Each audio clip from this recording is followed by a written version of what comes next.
అల్లూరు జిల్లా రంపచోడవరం గురుకుల జూనియర్ కళాశాల ప్రిన్సిపల్ క్రమశిక్షణ పేరుతో విద్యార్థుల్ని వేధించాడు.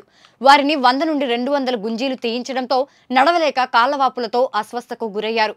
అనారోగ్యంతో విద్యార్థులకు కూడా వదలకుండా గుంజీలు తీయించడంతో వారు ఆసుపత్రి పాలయ్యారు. తల్లిదండ్రులు గిరిజన సంఘం నాయకుల చొరవతో విషయం బట్టబయలైంది. సీసీ కెమెరాలు లేని చోటుకు తీసుకువెళ్లి పనిష్మెంట్ పేరుతో గుంజీలు తీయిస్తున్నట్లు విద్యార్థులను వాపోయారు. బాత్రూమ్స్ క్లీనింగ్ కూడా విద్యార్థులతో చేయిస్తున్నారని ఆరోపించారు. ఒకసారి గుంజీలు తీసిన విద్యార్థులతో మరలా పనిష్మెంట్ పేరుతో గుంజీలు తీయిస్తున్నట్లు తెలుస్తోంది. దీంతో ఈ ప్రిన్సిపల్ మాకొద్దు అంటూ విద్యార్థులు గగ్గోలు పెడుతున్నారు. శనివారం మా పిల్లలు నిన్నటి వరకు గుంజులు తీయటం వల్లే నడవలేకపోయి భవిష్యత్తు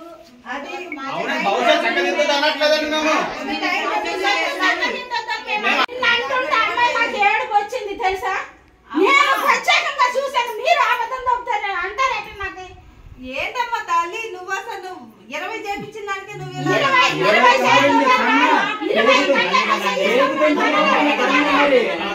కూతురికి ఏమైనా అవుతే ఆవిడకి మంట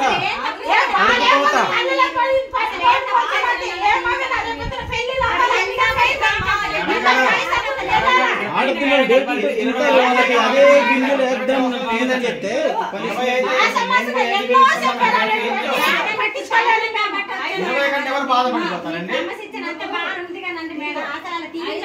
నడవలేకపోతున్నారని చెప్పి ముగ్గురు తల్లులు ఏడుస్తూ మాతో చెప్పారు. మేము ఏడుస్తూ చెప్పారు, సరమ్మ మేము వెళ్ళి మాట్లాడతామని చెప్పాము.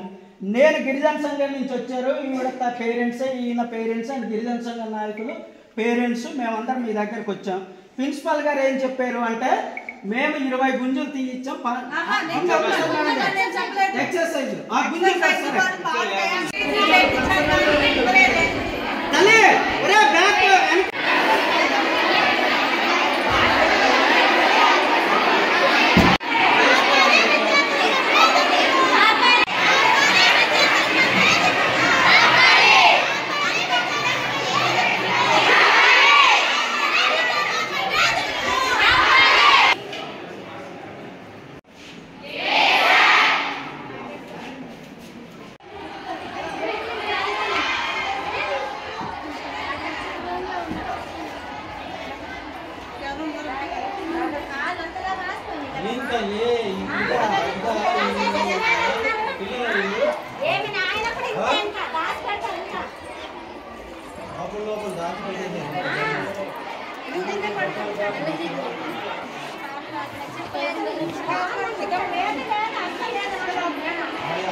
ఇప్పుడు దాన్ని 6 నుండి ఉన్నాం.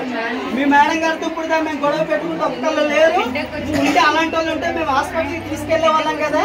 ఎవ్వరు లేరు, మీరు వెళ్ళిపోవచ్చు బయట.